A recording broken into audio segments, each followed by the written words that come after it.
Welcome, ladies and gentlemen, once again, as if we've never left. It's the Black Psychologist Podcast, also known as the eighth wonder of the world. We appreciate everyone being here because you could be anywhere in the world doing anything, but you're here tuning into us, and we're grateful for that. I am one half of your humble and gracious host, Dr. Kyle Osborne. He is I, and I am him. And all of you know, I'm never here by myself. I'm here with the one and only, the best there is, the best there was, the best there ever will be, Dr. Jason Coleman. What's going on, good brother? Man, I'm good. I'm blessed, man. Long weekend off, just watching some baseball. The Yankees been disappointing me, but it's been a good couple of days, so I'm not gonna complain. Been told you, man, to get on that Phillies train. I didn't told you about that, but you gonna do what you're gonna do. Good on that. The Mets will take care of y'all. So I'm not. Wow. But I'm blessed. Again, just want to thank everybody who's been on this journey with us. Takes the time to listen to the episodes. We appreciate it. Appreciate the support. And we got a guest in the house tonight. That's right. Absolutely. Speaking of support, right? Because when we go get support, we go get the best there is out there. All right. Let me tell you about this gentleman. He's intelligent, insightful, and original. He goes above and beyond every time. He is a clinician, therapist, the founder of Next Level Therapy, and one of the stars of the Conversations with the Kenneys, where they talk about love, dating, and everything and all things in between. I give you none other than Dr. L. Wayne Kenney. How are you, sir?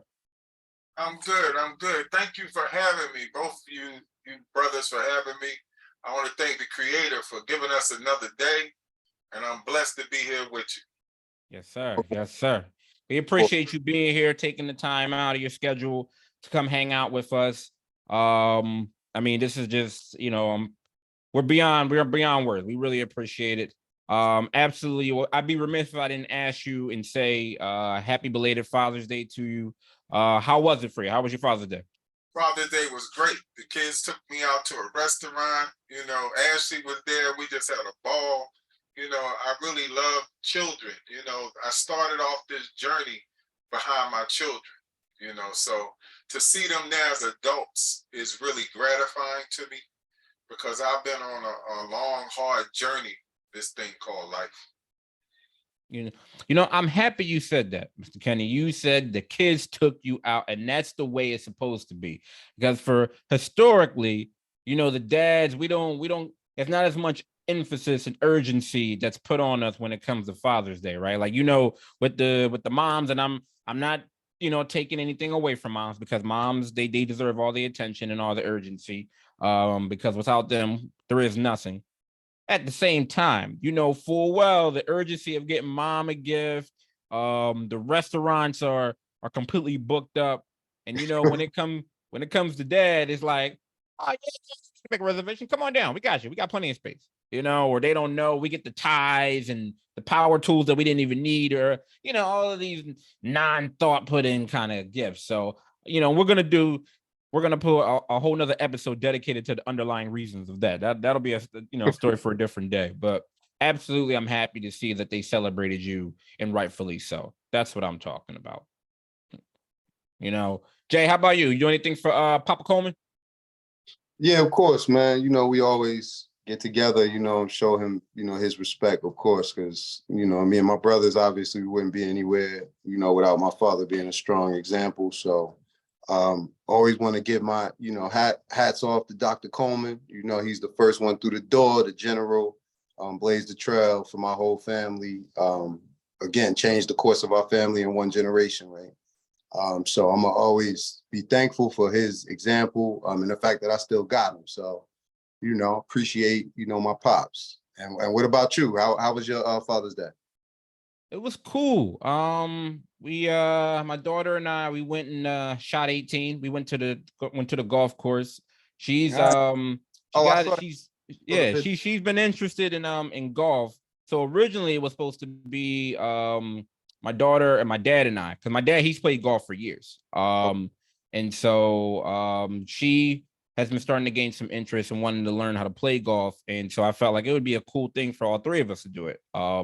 Unfortunately, he got called away on a last minute assignment, so he had to work. So she and I still pressed forward. We went to go play. And she just, as I told you that we've talked before, she got an internship with Lincoln Financial this year. So she's home for the summer and she's working with them. So she's entering like the world of business, and even more so a better reason to learn how to play golf. Because as we know, networking takes place on the golf course. So, so yeah, we went out there. It was her first time playing golf and being out there on the course. And it was evident for both of us. We're both pretty terrible at it. But it was something that even as we were going through, it was fun. We were struggling. It's a very humbling experience, but it was a great day for it. We had fun. We're absolutely going to move forward with getting some lessons and becoming better. And no, it was a cool day. We went and saw the Spider-Man Into the Spider-Universe too. We saw that afterwards and got something to eat when we got home. So it was pretty cool day. You know, she said she has me 2 years from now. She's using the I'm a broke college kid. So I got you 2 or 3 years from now with a gift, Dad. I got you. I was like, all right. I'm running out on that one. You know. Absolutely. But it was cool though. I appreciate you guys asking. Happy that everything went well with you and your family members. Mr. Kenney, you mentioned your journey, right? Share with us your journey into the mental health field. Like, what inspired you to get in this field and to want to help people? What got you to this point? Absolutely. So mine is more of a trilogy. I started off, I wanted to be military. I went into the military right out of high school. I had a scholarship to play basketball, but I was too busy chasing women and doing the wrong thing. So I went on into the military, and then after the military, I was the police. I was blessed to be the police for 10 years, and then drugs and alcohol took away that career, you know, and I stopped doing drugs and alcohol. And when I stopped doing drugs and alcohol, I was about 32, and my wife left me.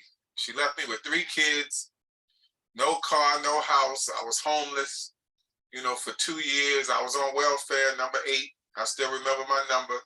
You know, it was really hard, you know, and that was the beginning of my transformation. Once I stopped doing drugs and alcohol, my first job was sanitation. I did sanitation for 5 years. And then I got sick and tired of being sick and tired. And I asked God, this is real deep story. God told me to quit the job.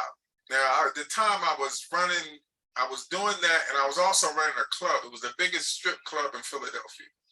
I was running the club, and I was doing sanitation, and God said, quit both of them. And I said, quit both of them? And he said, yeah, quit both of them. So I quit both of them jobs. True story. I quit that job on a Friday.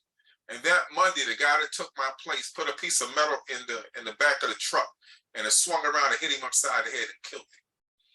That was the day after I had retired. I mean, quit. Wow. And I asked God, I found out like a week later he had got killed. And I asked God, I said, what do you want me to do? And he said, mental health. And I took a job at Girard Hospital. That was my first job in mental health.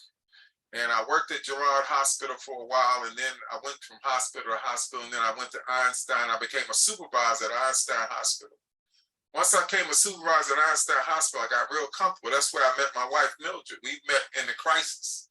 And they had me trained. I said, you sound like you from down south. She said, I am. I'm from Wilson, North Carolina. I said, you can't be. She said, why? I said, because I'm from Wilson, North Carolina, and I don't know you. I said, who do you know? She said, my Uncle Leonard. I said, his wife named Mary. She said, it is. I said, you got a boyfriend? She said, yeah. I said, when you're ready for a man, get rid of him and come see me. That's what I'm talking. Look at that. Those are those gems he be dropping on the conversation with the Kenney, y'all. 6 months later, she dropped her boyfriend. We went out for 90 days and got married. That was 23 years ago. We went to Vegas for our anniversary last week. Wow. 23 years ago. The problem with relationships is not picking the wrong person. The problem with relationships is not knowing yourself. You have to know yourself. Once you know yourself, then you'll know what you want. You'll know what you can handle, and you know what, who's right for you. But we'll get back to that later. So I'm at Einstein Hospital. I'm a supervisor. I've been there about 13 years, and God tells me, because God talks to me. He said, go back to school. And I didn't want to go back to school. I went back to school. I was 48 years old, and I had been going to school off and on, most of my life. So I got my master's. I was 50. I didn't get my doctorate till I was in my 50s. And that was my trilogy to get to this level. Once I started my own practice, though, everything took off. As y'all know, COVID, supercharged everything and took everything to another level. And I started doing that full time after that. So I'm a late bloomer in this. But mental health has been my calling. Like, I didn't know when I was a policeman, I was actually doing mental health. Because that's what you really do as a policeman. You counsel people. Right. I didn't know when I was at the hospitals, they had me doing groups, they had me doing therapy. They was training me God was having me train for what he was going to have me later do in life. And I really appreciate that. When you look back in retrospect, you can see how God orchestrated everything. That's why you got to give him all the glory. And I'm not talking about religion, because I don't do religion. I'm an omniist, OMNIEST. An omniist believes that all religion have merit. They just don't follow them. You know what I mean? So that's my journey to my mental health, career. And I've been blessed and honored to be able to help, couples mostly. I mean, I see a lot of people, but I did my thesis on African-American marriage because I believe that we struggle with marriage, back to what I said about not knowing yourself as a man. Like, man stands for meets all needs. Boy stands for burden on you. Most women never met a man, because they've had a burden on them. Somebody had to move in their house, drive their car, eat their kids' food. Kids just got used to juice drinking Sam gone there. Here goes cereal eating Mike. You know what I mean? Come on with that. Come on. Well, it's cooking. That's what I'm talking about. Listen. I'm tell you, listen, this is called reality.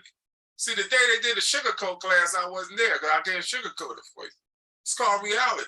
Most women have never met a real man. A real man takes care of all your needs. When I met my wife, I said, I don't cook, I don't clean, I don't do none of that stuff. She said, what do you do? I said, I pay all the bills, yours and mine. Can you handle it? She said, absolutely. Sounds like a winner to me. I think that's a good, and see, I wanted to listen to what you were saying, because I agree with a lot of what you're saying in terms of the relationship, wholeheartedly. And I have a statement and kind of a question, because the one thing I hear and what Mr. Kenney is saying is, like, knowing yourself, right? Like, knowing your own needs, right? Also knowing what you can provide to a relationship, right? Because again, the first part of what he said, right? We live in a modern society, right? So you could see a lot of people pushing back on the first part of what he said. He said, I don't cook, I don't clean, there's certain things I don't do. Right. And I'm not putting words in his mouth, but if I said that, my expectation is like, well, these are the things that I'm expecting or want in a mate. Right. But he's also putting on the table what he brings. Right. And what he will provide. And the ideal mate, or an ideal mate, if it was myself, would bring those other things. Right. And I think a lot of times, specifically when we talk about relationships, and specifically when we talk about like people of color, right, we do a real good job, right? And now I'm talking about myself.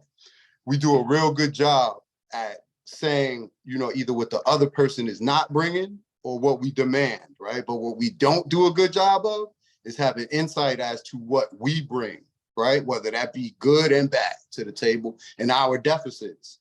And I think culturally, that's what leaves us lost in relationships, right? Because you have people that have expectations, right, that don't necessarily match either what they bring in a relationship, or they're picking partners who could never meet those expectations, right? So I think, again, that's why I think therapy is very important before you enter like a marriage, right? Because again, there's a lot, I think, in what Mr. Kenney said, like, like that. It's a short, concise statement, but I think there was a lot in there. You know what I mean? So that I just wanted to jump in there and say that, because that's kind of, and just kind of branch off that, because that's what I think, that's one of our main challenges when it comes to relationships.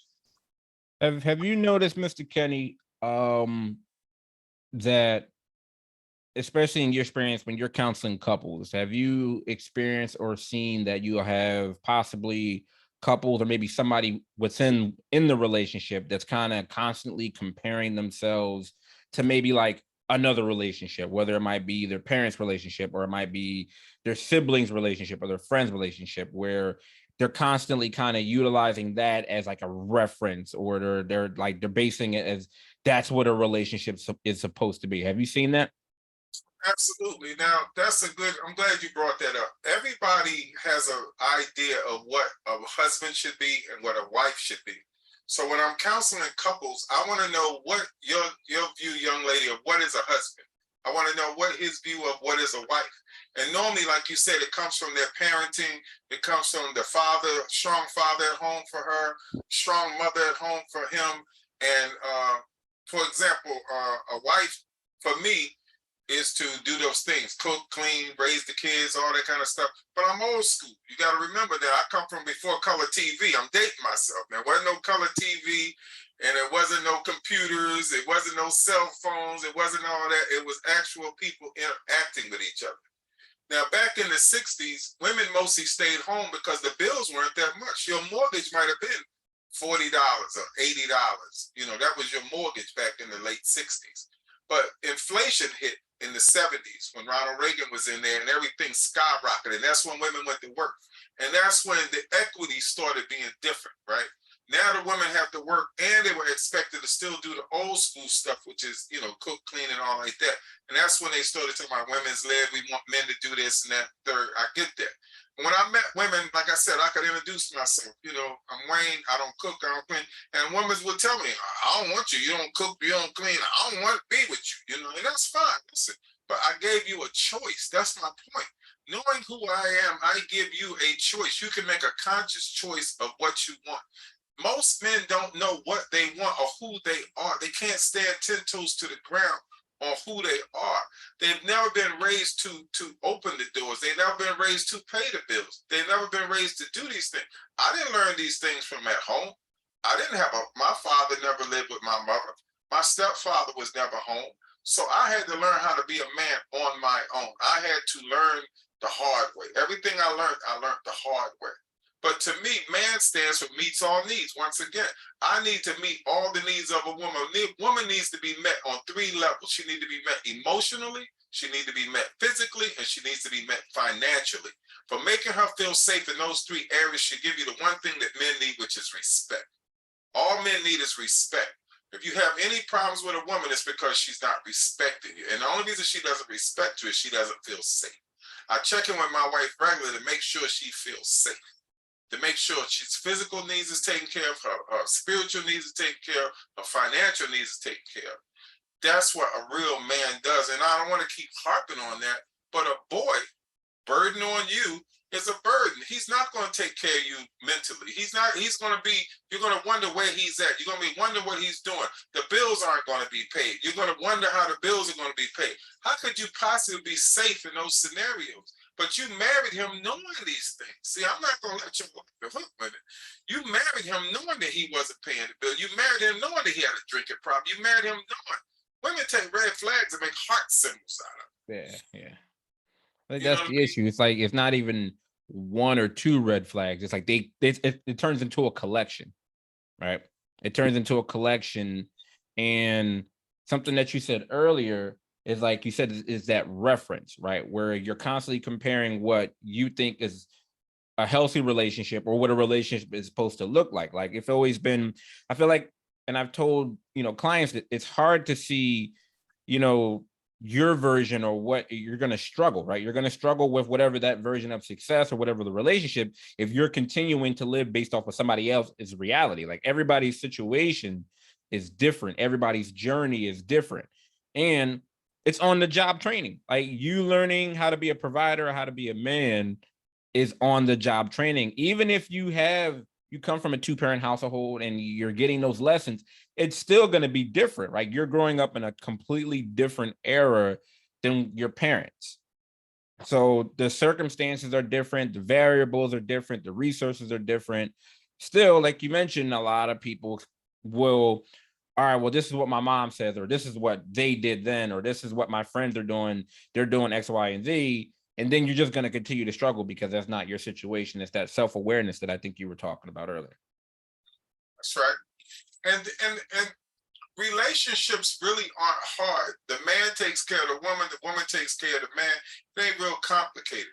The problem is when you don't know yourself, you don't know how to take care of somebody because you're not taking care of yourself. Most relationships we see now are two people struggling for their identities in the relationship.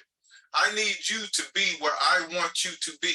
I need you to be what I want you to be. And neither one of us is fulfilling that. So then they come to therapy thinking that we can fix it. I can't fix something that I didn't break. What I can do is show you how to fix it. I can help you fix it. But most people really aren't willing to fix it. Most people come to therapy just to prove the other person wrong. They want him to be wrong or her to be wrong. That's why they came in. See, I came to therapy because he's wrong. He's doing this and that and that. She's wrong. She's doing this, that, and that. And they want you to take sides. I know y'all have the same thing. They want you to take a side. I don't take sides. Both of y'all wrong. Both of y'all created this problem. Both of y'all created this scenario. So there's something for each one of you to do to get back to where we need to be. And I'm sure you've seen that also. I've definitely seen that when meeting with couples. Another issue I've heard both of you kind of bring up, and I wanted to get both of your opinions on it, is from a male perspective, right? Staying focused, right? Especially when we talk about social media. You know, men, I'm not gonna say all men, you know, we're not, you know, necessarily, you know, all like monolithic, you know, but you know, there are some generalities, right? So men are visual, you know, so in terms of this whole 80-20 thing and, you know, like people's attention span and kind of knowing, keeping your focus on your relationship so that you can adequately meet the needs of your partner, right? I get a lot of questions from men about that, right?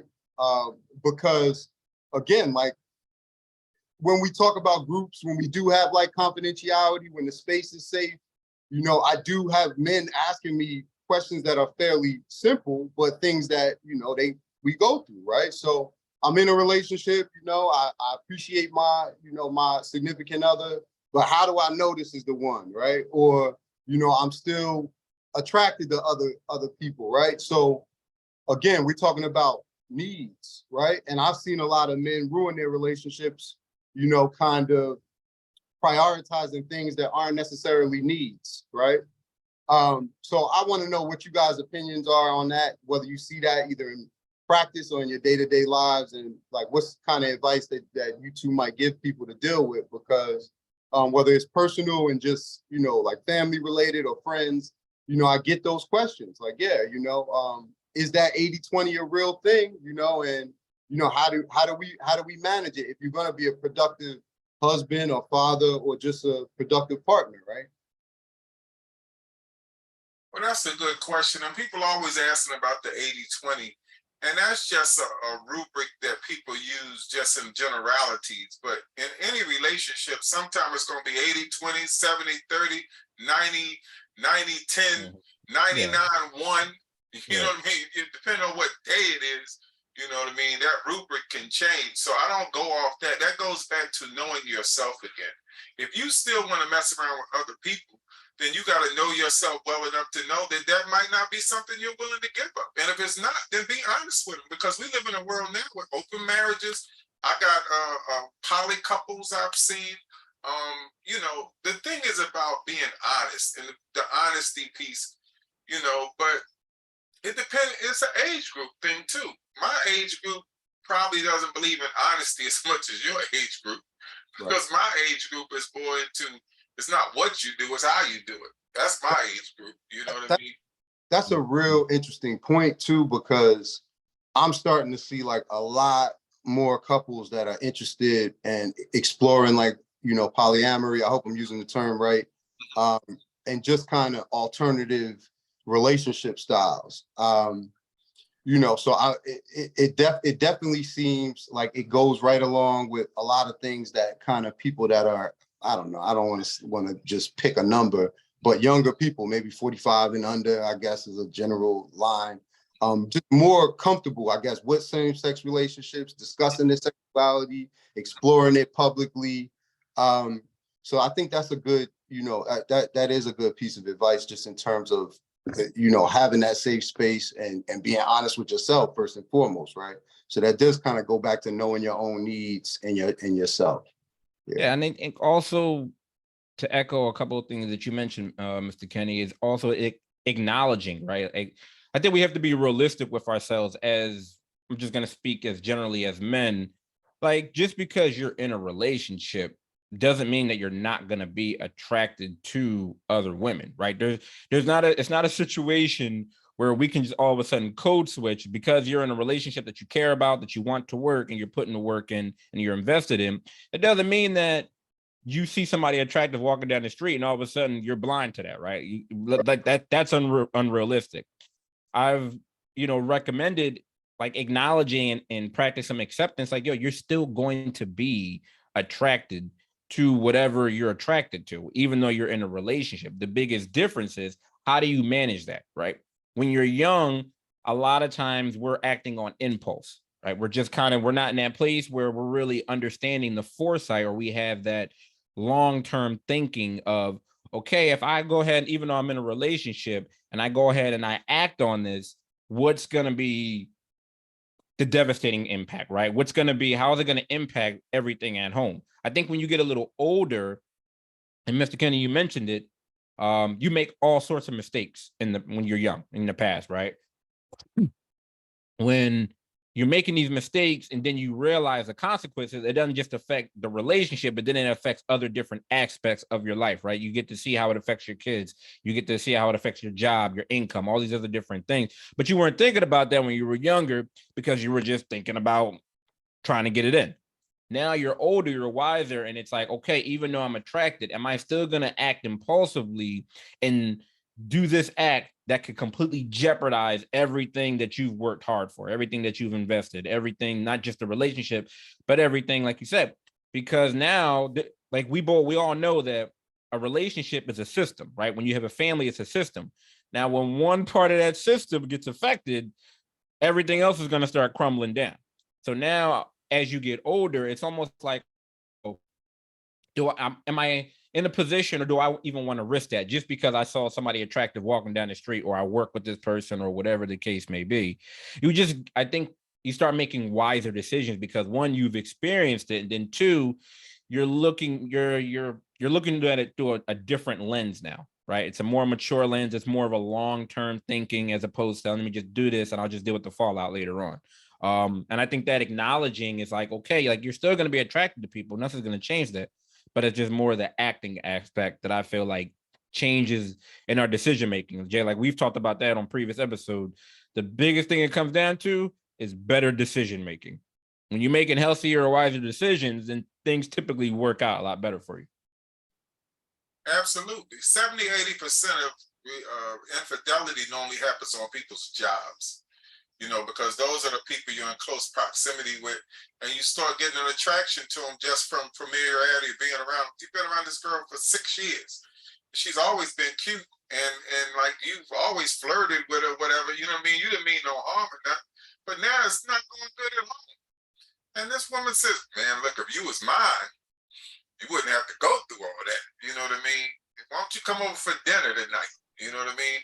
And then you innocently go over there for dinner or whatever, you know what I mean? And then something happens, and then here you go. Like you said, it wasn't even about an impulse. It was about not being aware of who you were. That goes back to, you got to know who you are. You got to know, I ain't going over no woman's house after 8 o'clock at night, you know what I mean, to eat dinner. You know what I mean? That's not going to happen for me. Not because I would do something, but because I don't want even the appropriateness, the inappropriateness of that scenario, anything I couldn't tell my wife. But I've yet to have, and maybe y'all tell me something different, but I've yet to have any woman come to me and tell me, my man treats me like a queen, he pays all the bills, he takes care of me, but he cheating and I'm leaving him. I ain't never heard a woman say that. I hear him say he treat me like a dog and I'm leaving. Yeah. But my point is, you know, when you're treating somebody right, a lot of times I'm just saying what I've seen in women is they're more tolerant than people. You know what I mean? But that's up Yeah, to the individual. it's interesting. You mentioned it earlier, right? Like it's a sliding scale, that whole 80-20 thing. Because I subscribe to the notion that in any relationship, like you mentioned, based on the circumstances or the day or what's going on in the situation, I don't know if it's ever gonna be even. There are gonna be situations where it's 60-40, 30-70 on going each way, right? Depending on what's going on in the relationship. Like you might be carrying it 70 one time and they're going to be 30, situations pop up, emergencies, whatever the case may be. I always felt like it was interesting, especially now that the introduction of these open relationships has come into play and is being more widely accepted. It's always interesting of who initiates it, for the reason that it appears that it's the expectation, right? So typically, like if it's a guy that's like, oh, I want to, let's do an open relationship, it's because he's already thinking about, because he wants to step out, but he wants his cake and he wants to eat it too. You know what I mean? It's like, oh, well, I'm getting interest from whomever or wherever, and I want to still hold on to my home piece situation. And then it's like, you know what? If I get permission from her, then that makes it cool because I think I'm going to be having all this activity. But then it turns out not to be the other way because guys aren't thinking about the other side, right? They're not thinking about how, like, oh, well, if it's open, it goes both ways. And a lot of guys can't handle that. No. You see what I mean? And it's much easier for women, unless we're having a real conversation. It's way more easier for them to get numbers and do whatever if it's open than it is for us. And guys, and then as soon as that comes to play, then it's like, oh, you see, oh, I don't want to do this anymore. And then the relationship and things get off. So it's always interesting to see who introduces that open concept, because most likely that's the person that's already expecting or anticipating, more things and trying to enjoy it, but to still hold on to their home situation. I agree with that. Yeah, I agree too. And I see that situation happening most often.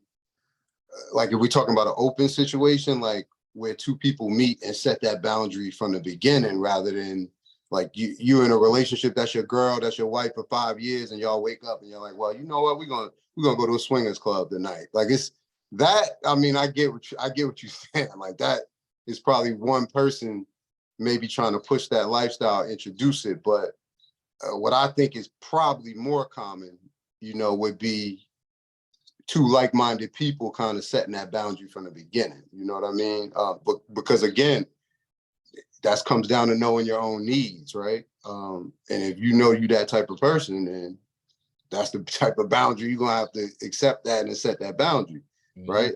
Find a person that matches that, in terms of that type of appetite. But that's just how I. Mr. Kenney, let me ask you this. What are some of the like common mistakes that you see people make, like during dating, like that you've seen in your experience that have come into, your office, or even like personally? What are some of the common mistakes that you've seen folks that are dating that they make? Well, the biggest mistake people make is believing in this boyfriend-girlfriend scenario. There's no such a thing as boyfriend-girlfriend. I'm actually writing a book on it. Boyfriend-girlfriend myth has to be dispelled. If a man doesn't put a ring on your finger, you are single. If a man is not married, he is single. I remember when I was young and I was sitting with this old head and this girl, the guy came up and said, "This is my fiance." And I didn't know what fiance was. And when the guy left, the old head turned to me, he said, "You know what fiance mean?" I said, "No, what do it mean?" "I mean, he ain't married, she ain't married yet, I still got a shot." And that tickled me at the time, you know what I mean? But I realized that that's reality. If she's not married, she's not married. The only thing, like when I met my wife, she had a boyfriend. And I told her, get rid of the boyfriend if you want a man. Because boy, burden on you, that's a boy. He does not want to step up to the plate to marry you because he doesn't know who he is yet, so he's not comfortable with marrying you. So they'll string you up. And I'm sure both of y'all can attest to this, that you've met people that have been engaged for 5 and 10 years. They've been engaged for 5 and 10 years. Forget boyfriend, girlfriend. They've been engaged for 5 and 10 years. And they make up all these excuses about why they didn't marry her. They just stringing her on along. And it's just so sad. Same thing with a boy. I talked to a lady today. She's been this guy's girlfriend for 12 years. his girlfriend for 12 years. She's now almost 50. And she's still getting strung out. He's still talking about he might marry her one day. You know, and it just saddens me, but that's just how it is, you know. So the biggest thing is to know who you are. Don't give anybody exclusivity to you without a ring. Beyonce had it right. You should have put a ring on it. You know what I mean? If that's what you wanted. You know what I mean? But marriage now, let's go back to the age thing.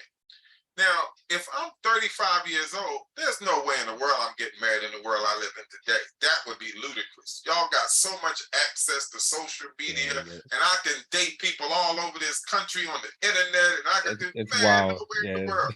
Yeah, a lot of resources and options. I'll give you an example. When I was single, right? I was single at 36. I said to myself, why are you with a girlfriend when you can have them all? And I said, you know what? I'm not going to do that. So when I would meet a woman, I say, look, we can go out, we can have a good time, but I can't be your boyfriend, your man, nothing like that. You can go out with whoever you want to, you know, and you don't have to give me sex, you know. I'll tell that because I had plenty of people to do that, so I wasn't concerned. I just wanted to get to know you. And for 6 years, I just went out with women and enjoyed my life. I mean, I had 3 nice women when I met my wife, you know. And the only reason I knew it was her is at 35, I made a prayer. I said, God, I said, I'm not going to have another girlfriend. You're going to send till you send me a wife. And for me to know she's from you, you're going to have to tell me. That's what I said. When my wife walked past me, true story, the Holy Spirit said, that's going to be your wife. I said, the devil is a lie. I don't even know that woman. I wouldn't speak to her nothing. I wouldn't have nothing to do with her that day. And the next day I met her. You know what I mean? Like I said, 6 months later, we went out for 90 days and got married. And that was 23 years ago.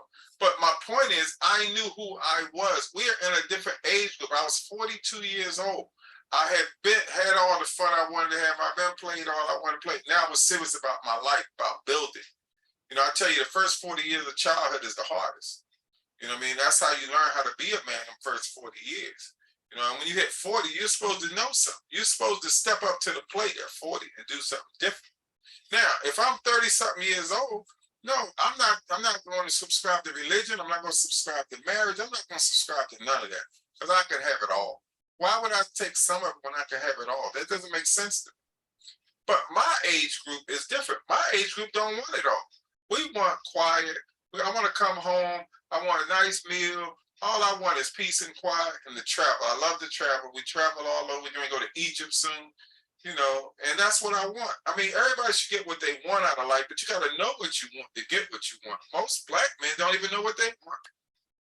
They don't know. They still don't. They 50, 60 years old, still don't know what they want.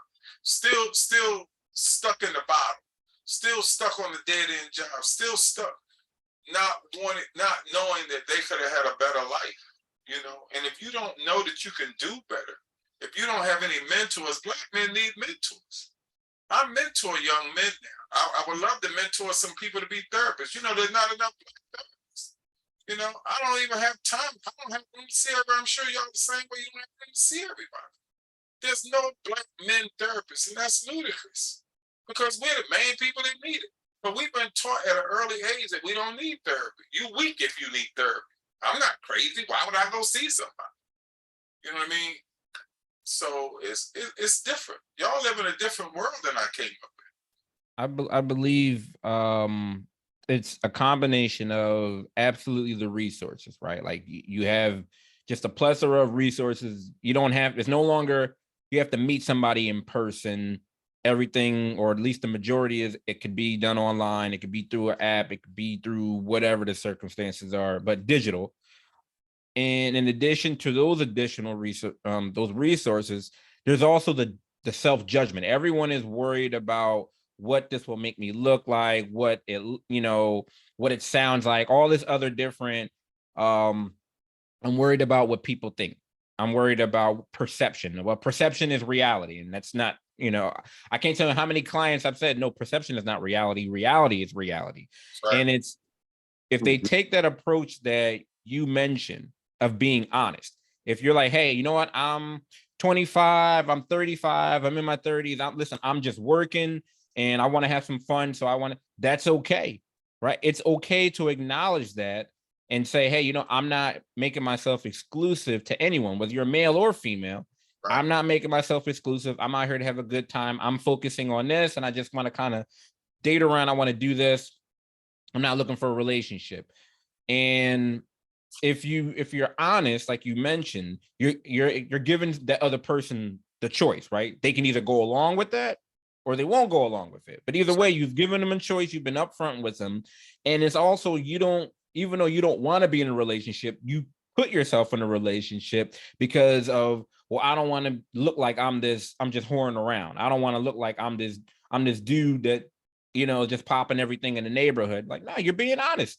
Like, I don't want that right now. Like you said, if I want to be in a situation where I want to have it all and not be boggled down, people get very consumed about what it looks like. Perception. I don't want to look like this. I don't want my opinion to be of that.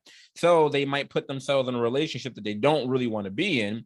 And then once they're in a relationship, but they still want to do their thing, now they're engaging in other different types of unhealthy and toxic behavior, which then has an impact on the relationship. And then it just kind of domino effects from there.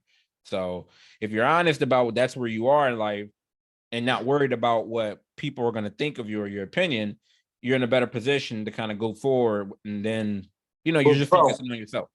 But bro, I think you're right, but the times that we're in makes it very difficult, right? Because if we look at a lot of our interactions are built around social media, right? And it's almost like you have to be very internally insecure. You have to have a very strong foundation to literally not worry about what anybody's thinking nowadays. It's literally the reverse. Most people think everything they do is based on what other people think. You got people that are in therapy that are kids because they don't get enough likes or they don't get enough attention on social media, or that's their perception, right? The reality could be everybody could be looking at their Facebook, Instagram photos and just not liking it, right? But the perception is that nobody is looking, so I'm not important. And I think it trickles over into our relationships and culture comes in the room, right? Like we're three Black men talking, so we can talk about culture. And it's specifically our culture. We can get general and then specific. In general, I think we're in a microwave culture, right? So everybody wants something fast and nobody wants to wait to have it baked in the oven, right? So in generalities, right? Social media. So men want an Instagram model and women want a millionaire, right? And don't nobody want to do all of those other things. There's a lot of room in between that, right? And we don't give each other time to grow, right? Everybody wants to jet set. Everybody wants to project a certain lifestyle. So I also think that there's a lot of like missing going on, right? Because if you are a person that goes from, somebody from humble beginnings and then you make yourself into somebody that's successful and attractive, right? You ain't necessarily looking for nobody that has all of the values and maybe can meet all your needs, right? Because the perception part and the social media part makes you feel like you deserve something else. And that goes for men and women. I think that's a big problem with relationships that a lot of people don't talk about, right? It's like a lot of people look at themselves like, I am this and I deserve this, right? And the minute you do that, right, you might have had hundreds of people, you know what I mean, who could meet your needs perfectly that you have already kind of priced out. You understand? And I think social media contributes to that, right? Because you have men, who are every day working and they're working, right, to put themselves in a position to get what they see on social media, right? And on the other side, you got women working to put themselves in a position to get what they want. Now, what perception, what people think they want, isn't necessarily what they need, and what isn't necessarily what's going to make them feel good and meet their needs, right? But we've kind of tricked ourselves into thinking that everybody got to be Jay-Z and Beyonce. Everybody got to be Offset and Cardi B, right? Everybody got to be Diddy and whoever he with for the week, right? And I think that we're not even comfortable being regular people anymore. And I think that's an issue with relationships, especially an issue within our own culture. And it's something that people never talk about, right? But I think it's a major problem, You hit it dead on the head, social media is the demon of your generation. You know what I mean? Like my generation, we don't really believe in social media. I don't have a social media presence. I'm going to get one because of business purposes, but I don't have an Instagram that I would show anything. I don't have a Facebook where I would show anything. And if I was single at my age, I wouldn't be on social media because I know that's the first place a woman gonna go look on your social media to see what you up to. So I'm not doing that. That would make sense to me. You know what I mean? I wouldn't have a social media presence except for business wise, because people go on social media, like you say, to get likes and to get patted on the back and to get all this adulation. But if you can't give yourself adulation, social media really ain't gonna help you. It's gonna actually destroy you, because without that, you'll feel like that you're a failure. Or if somebody comments something negative, then you lose your mind, you know. Like I'll give you an example, Zion Williams. If he wasn't on social media, that woman wouldn't have knew he had a baby. That woman wouldn't know what he was up to. Nobody would know nothing. And he'd still be the high esteemed NBA player because nobody would have knew anything. But because of social media, you get demonized because everybody knows your business. Right. You look on my Instagram, you'll see nothing but quotes. You look on my Facebook, there's not one picture of nobody. I don't need no likes because I likes myself. I don't need no adulation because I adulate myself. I don't need no pats on the back or my hand can reach back here. I don't need to tell nobody I'm in Europe or Africa or nothing. I don't need nobody to see my cars, my trips, my jewels, my nothing. So, I mean, my generation thinks differently. You know, we got a generation that's Facebook famous and Instagram famous, and in real life, they ain't doing nothing. They're bums. But they just show stuff on Instagram and Facebook, and people think they're somebody and get with them because they think they're somebody. No, that's not going to work for me. You don't need to know who I am. You don't need to know. I don't never tell nobody I'm a doctor. I say I'm a teacher. Because once you tell them a doctor, they're trying to get you. You don't know. If you tell a woman you're a doctor, they oh man, I can give me a Gucci bag or something. You know what I mean? I want to be your side chick. You know, women will tell you, look, I'll be your side chick. You know, lady, listen, I appreciate the offer, but no, thank you. It's the view. This is the view me generation. Unfortunately, I think, you know, Jay and I, you know, there's some similarity in that we, as far as like finishing like our doctoral program, we were absolutely like on the older end of our cohort, right? We have went through school, all these different things, but we were absolutely one of the older members of our cohort. And I think even us just being in that age bracket, I guess we're considered millennials, I guess, Jay, is that where we are? I think something I just made it with the last year. So I don't, okay, I mean, all right. So you just made the cut. All right, cool. So I feel like I always tell people I love the generation that I'm in for the reason that we've been able to actually live and witness the evolution, right? I still remember VHS. I remember cassette tapes. I remember then it turned into DVDs, and it turned into the digital, all these things. So we grew up, or the majority of like our childhood, the cell phones weren't there. So we kind of saw it evolve, and then we kind of matured with it, and we're able to kind of adapt to it. So we're absolutely still technology inclined, but it's also a sense of outside of work. Like I'm not glued to my phone, right? Like it's not a situation. We don't subscribe to, well, if I don't post it, I wasn't there.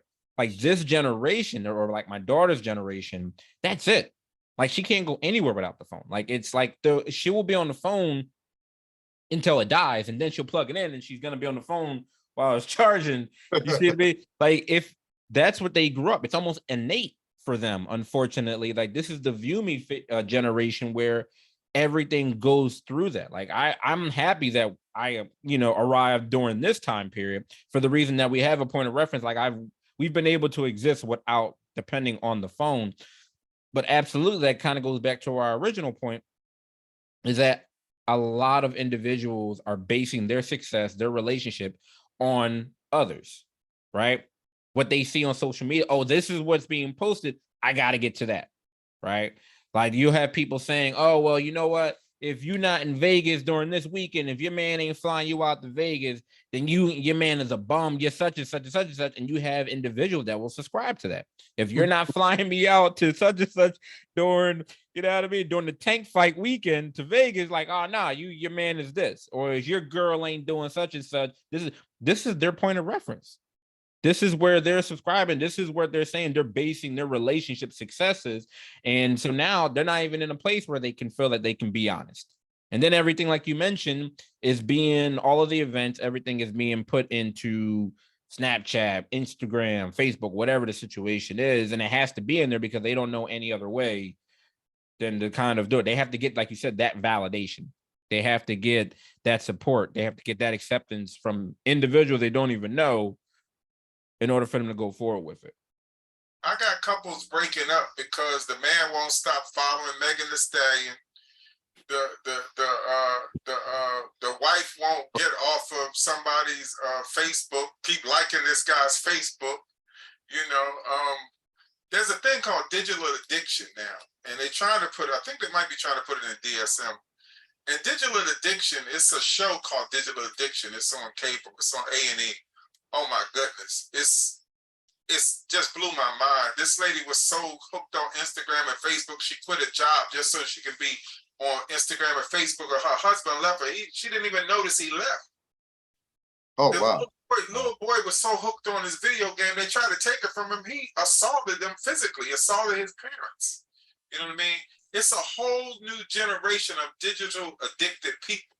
You know, psychology teaches you that people that be on their phone 3 hours or more have a depression problem most of the time. You know, it's just out of control. You know what I mean? And that's why I don't subscribe to social media. I need to get more business with it, but I don't subscribe to my personal stuff on social media. I don't want people knowing my business. I'm sorry. I'm weird like that. You know, I'm a boomer. I don't need nobody to know what I'm doing. I don't need them to know I'm not on. I don't need to know none of that. They don't need to see what kind of car I drive so they can find me. No, none of that. We needed you a couple of months ago when we had a conversation, an interesting conversation with Ashley about some of the reasons why men don't post as much on social media or don't post their significant other. That would have been a good conversation for you to be a part of. Yeah, she's ready to leave the guy because he won't post on social media. I just had that conversation yesterday. She is just hot as fish grease. He won't post her on social media, and she said if he don't post her before this month is over, she's leaving. Right. Say, I said, lady, how does he treat you? He treats me wonderful. He's the best man I've ever had. But if he don't post me on social media, I'm leaving.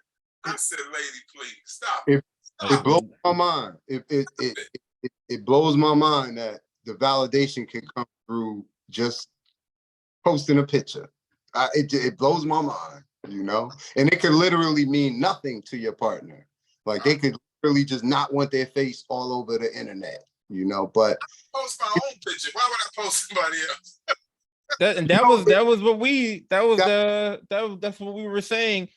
And we also made the point that, like, usually the significant other is posting enough for the both of us. We were both at the same effect. Like, why do I need to post that I was there with you, or we're both in the screen together? You already posted us. Right. Especially if the other person isn't against you posting them, you know. Right. You got my permission to post me anywhere. Anybody can post me. Anytime I go to a party, I know I'm gonna be posted. Anytime I go to any event, I know I'm gonna be posted. It ain't real complicated. I don't never tell anybody not to post me. I don't care about you posting me, but I'm not gonna post me. That's just me. You know what I mean? Everybody different. There's no right or wrong. See, I don't do right or wrong for nobody. If you feel like you need to take a picture of the food, just hurry up because I want to cut my steak. You feel me? Hurry up and take the picture. No, I'm not gonna lie. That's a pet peeve of mine. I especially I'm paying too. I'm not waiting on that. You know, it's like I treat it like a pitch count. Listen, when the food comes out, you got 10, 15 seconds for me not to touch anything, for you to do what you're gonna do. After that, like, you listen, what you gotta once that goes out, like, listen, I'm digging in. And again, it feeds into the bigger conversation we were having before. And I know Mr. Kenney probably has something to say about this. Like, the bigger conversation of like, when you go out now, it almost seems like most people are like photographers, right? They're more focused on the photography of the night than actually enjoying the night, right? You could literally see people spend more time taking pictures, then they leaning up against the wall, posting them, then they need to come up with a nice caption. Then after they post it, they're gonna check and see who looked at it. And the being in the space with other people and connecting and all of that is lost, right? Bro, it's like, you remember, we don't even have enough respect to like post about the night the next day. You know what I mean? So it's just crazy. I was out at a restaurant and I look over and I see this couple and I know they're on a date and both of them on their phones. So I lean over and I say, "Excuse me, are y'all on a date?" They said, "Yeah." I said, "Well, why are both of y'all on the-" We're texting each other. Oh, wow. I said, "You're texting each other?" I said, "Well, what's wrong with talking to each other?" They said, "We never, look, seriously," they said, "We never thought about that." Yeah. I gave my card, I see them now, you know what I mean? But it just blew my mind that they didn't even think of talking to each other. They were texting each other because that's their generation. They were 20-somethings, you know. That's their generation.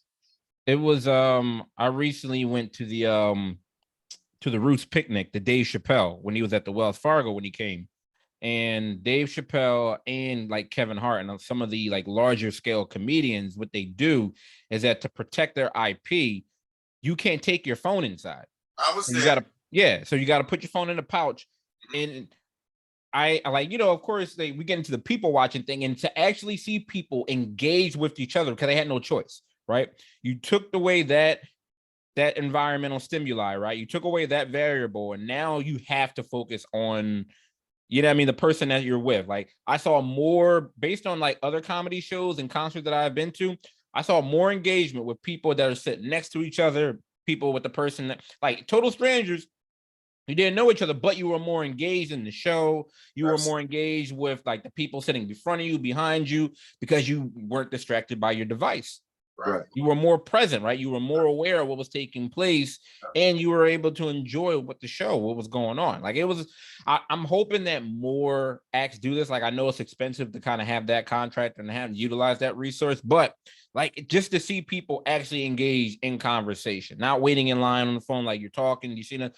It was it's a very interesting comparison to like kind of that norm that we just talked about. Like, you're in a restaurant and you're not even having a conversation or engaging with the person that's in front of you.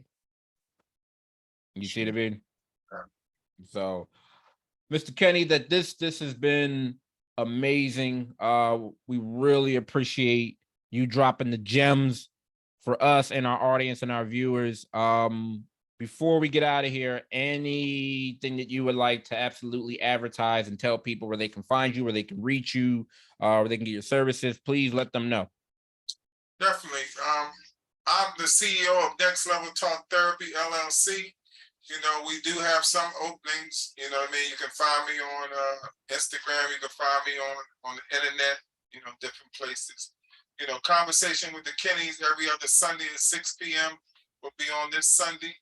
You know, and I encourage people to get therapy, though. I encourage people to really get therapy for themselves. Like, even if your partner don't want to go, like a lot of women have come to me and the partner will say, "My partner doesn't want to come to therapy."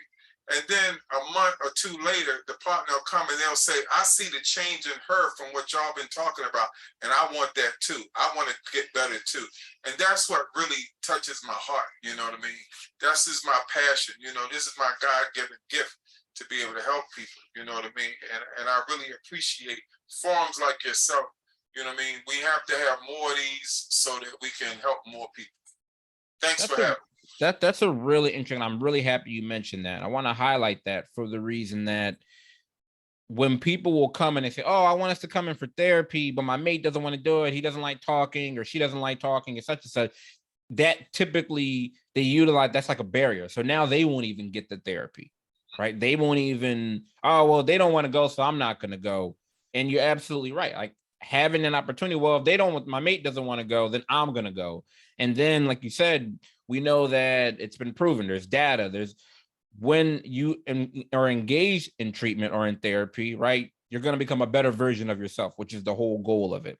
So then, yeah, that will prompt your significant other or your partner, like, hey, you know what? She hasn't been doing this or he hasn't been doing that anymore. Maybe I should get involved and so on and so forth, right? They get to see what everything's going about. So you make an excellent point. I'm happy you brought that up. So yeah, absolutely.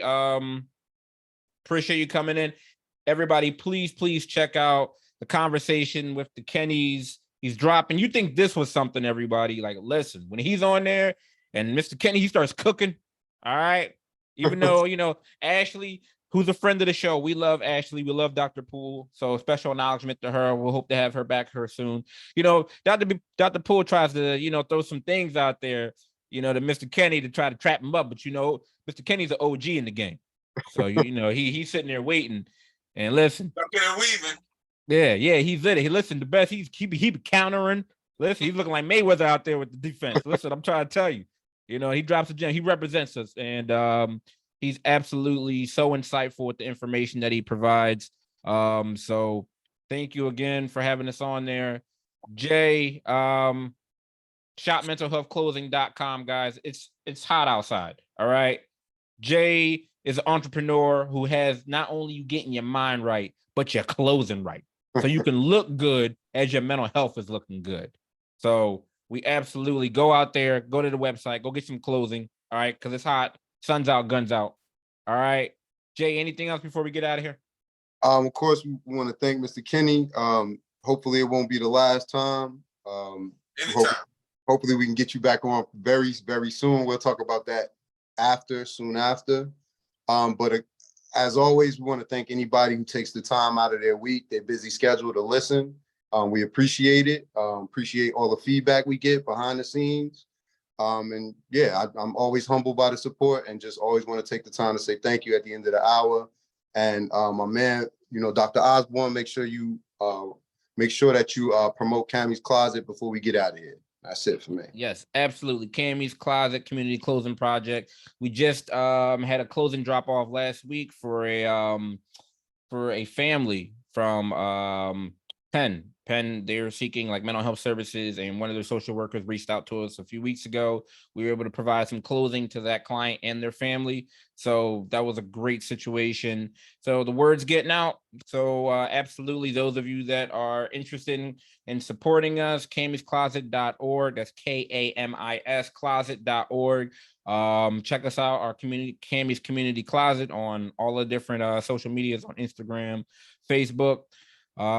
Just trying to pay it forward and making sure that we're supplying people that are in need of clothing with brand new clothing for them. So yeah, absolutely continuing to grow. So, and I'm going to echo everything that Dr. J said. We appreciate everybody tuning in, YouTube, on Google Podcasts, Apple Podcasts, Pandora, Spotify. We guys appreciate you guys tuning in. Again, do not forget, conversation with the Kenneys, next level talk therapy with Mr. Kenney. This is how you do it, y'all. All right, gentlemen, always a pleasure. All right, bro. Later.